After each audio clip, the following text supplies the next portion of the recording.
It is David Zimmerman.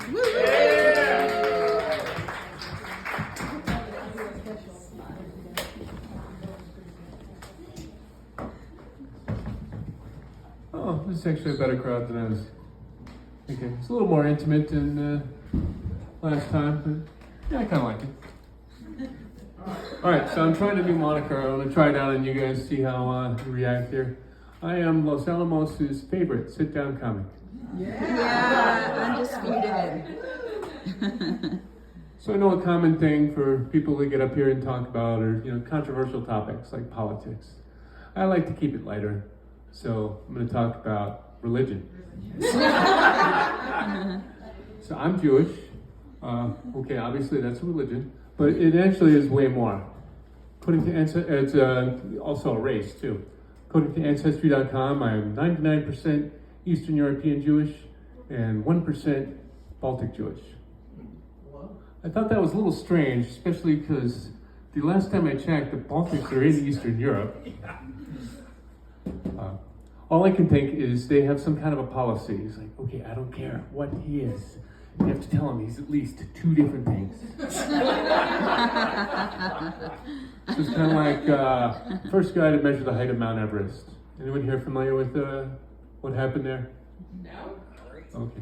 So he measured, the first guy to measure it, not the first guy to climb it. Yeah. So he measured it at 29,000 feet exactly. But he published that it was 29,002 feet. So I'm thinking Ancestry.com had the same mentality he did. It's like, in order to keep this person from thinking we're making stuff up, we need to make stuff up. So regardless, I am genetically Jewish, which is something that I don't think people in really any other religion can say. Never heard anyone say something like, yeah, according to 23andMe, I'm 70% Roman Catholic, 20% Southern Baptist, and 10% Pastafarian. So growing up in America, Jewish, I would have to say that it was fine. Never really had to deal with much anti-Semitism, not at least until recently. There's one thing though that has always kind of annoyed me, and that is, if you make any assumptions, incorrect assumptions about Christianity, you get treated like an asshole. Mm-hmm. And if you point out any of a Christian's invalid assumptions about Judaism, you get treated like an asshole. Pretty much every conversation I've had with a Christian that has anything to do with religion has had to end with me saying, never mind. So like a few years ago, I was talking to this friend of mine, and I asked her, it's like, so when your kids found out about Santa Claus, did any of them ask, does this mean Jesus is made up too? She just looked at me like I asked her if she peed in the holy water. I said, what? No. Santa Claus is made up. Jesus is real. Never mind. So on the other end of it, I got a very interesting gift, nice to meet you gift from my mother-in-law. So she was visiting my then girlfriend, now wife, and unpacking her suitcase and said, oh, Dave, they were giving these away at my grocery store. It looked like a Jewish thing, and I thought you might like it. Here you go. A Jewish thing? Yay. What the hell is it, a dreidel or something? Then I saw it. Well, it wasn't a dreidel. I tried and failed to hide the look of utter shock on my face. A few minutes later, Shauna gets me alone and says, what the hell was with that face you made? I think you really upset Mom. Like, I'm sorry, I appreciate that, she was thinking of me and got me that, but do you know what this is? She said, well, it's a candle. I said, yeah, okay, do you know what kind of candle? She said, no, does it matter? I said, well, yeah, a little bit. This is a yard site candle. So for those of you who might not know, a yard site candle is not really the best gift-giving material. It is something that Jews burn on the anniversary to commemorate a loved one's death. So I got her back a few years later. She dragged me to Catholic Mass, sitting through all of it, and afterwards she said, well, what'd you think of it? I said, well, it's a little long and boring. Well, they talked about Jesus a little too much for my taste. And I got really hungry, but well, at least I found the snacks. Snacks? What snacks? So I found some crackers. Oh my God, you didn't eat one, did you? No. I had about 8 of them. She said, oh my God, you shouldn't have eaten those. Those aren't crackers. That's the body of Christ. No. Did he ever drink water? Because those are like the driest things I ever ate. At least I found some wine to wash it down. So she was just looking, upon hearing this, like she was going to faint. She said, oh, I don't feel so good. I said, oh, I think you'll be okay. Just in case, though, I still have that candle.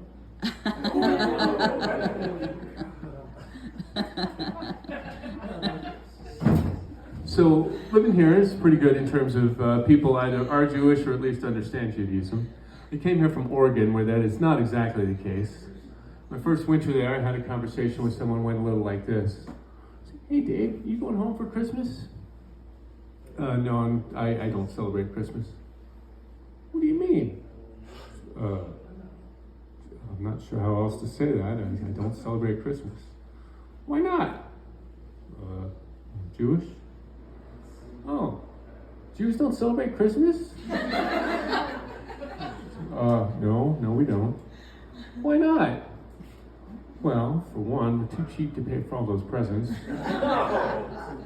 And for another, might have a little something to do with the fact that our religion was around like 4,000 years before the birth that Christmas celebrates.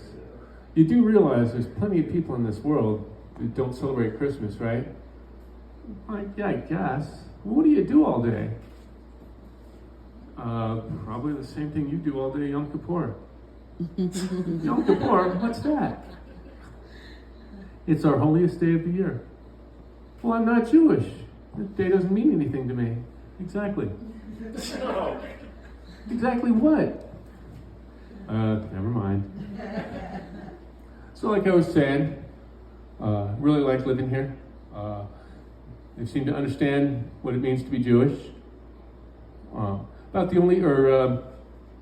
Some people have said, why do you like it there? I mean, it's such a small, boring place. Yeah, but I'm a small, boring person, so I fit right in.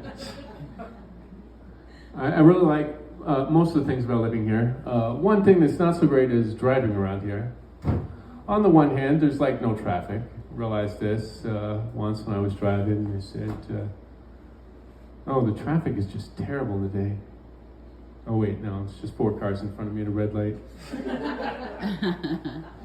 On the other hand, the people that do drive here don't pay attention to certain traffic laws.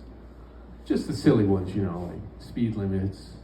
And that draconian one that says you're not supposed to cross that double yellow line to pass somebody on a windy road.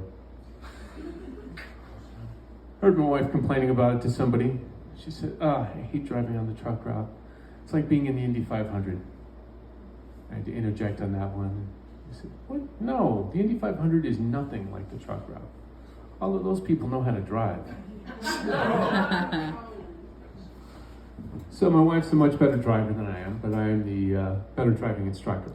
Taught both of our girls how to drive. The older one was, really kind of cautious. We'd spend quite a long time in an empty parking lot, just going up and down the rows really slowly. After a while, I just said, okay, sooner or later, you're going to have to learn to drive more than 5 miles an hour. Are you ready to go out in traffic? And she very confidently responded, yeah, I guess so. So we're getting up to the road, out of the parking lot. She's inching up, looking, inching, looking, not going, not going. Sort of like the reverse of the Energizer Bunny, still not going. So eventually I just said, okay, what are you waiting for? Like, well, that car. What car? That one. Wait, that one that's like a half mile up the road? Yeah. Oh, I think you'll be okay from him. Are you sure? Yeah, I'm pretty sure. All right, you do know what the definition of traffic is, don't you? I hate to break this to you, but they're not going to clear the road of every other car whenever you want to go somewhere. So my other daughter, I taught her a little more recently. She was much more bold. She wanted to go out in traffic right away. And sure enough, About 20 minutes after she got her permit, she got into an accident. She hates it when I tell people that. And my response is always the same. It's like, well, it's true, isn't it? Yeah, technically, I suppose, but I think you're leaving out some key details. Oh yeah? Like what? Well, for one, we were rear-ended. Well, we weren't even moving. Oh, and one other little thing, Dad. You were the one driving. So the other little thing that I found driving around Los Alamos makes it really interesting is potential wildlife encounters. So I had a good one when I was teaching her to drive on day 3. We were driving on the road. I said, you do need to be careful. You need to keep your eyes out 100% of the time because you never know when a wild animal is going to come running in front of the car. And sure enough, about 2 seconds later, this coyote comes running right in front of us. She had to stop. Thankfully, I warned her about it. She said, wow, how did you know that was going to happen? I said, well, all right, I got a little confession. I had a little discussion with that coyote yesterday. I said, well, we're going to be driving tomorrow on this road right at noon, and I'm going to be telling her about wildlife. If you could do me a little favor and run in front of the car as soon as I've said that, that'd be great. So I know plenty of people in Los Alamos have hit something. So who here has hit some kind of an animal? Yeah. So I know people have hit all sorts of things around here. Deer, elk, cows. I'm the only one though I know who's hit a bear. Yeah, so I had my own bear encounter. Yeah. So I'm driving home from Santa Fe one night, and I see this flashing motion off to my left. I said, is that a fucking bear crossing the highway? Oh, I guess it was. And I really liked the reaction of some people when I told them this. About half of them said, oh, poor bear, was he okay? I said, yeah, I'm fine, thanks for asking. As for the bear, I have no idea. Well, didn't you stop and check on him? Well, no! The car was still drivable, so I took off. I'm not going to go check on a bear that's too stupid to look both ways before he crosses the street. Besides, I'm only going to find one of two things. Either a dead bear, I don't know what the hell I'm going to do about that, or a live, injured, very pissed off bear.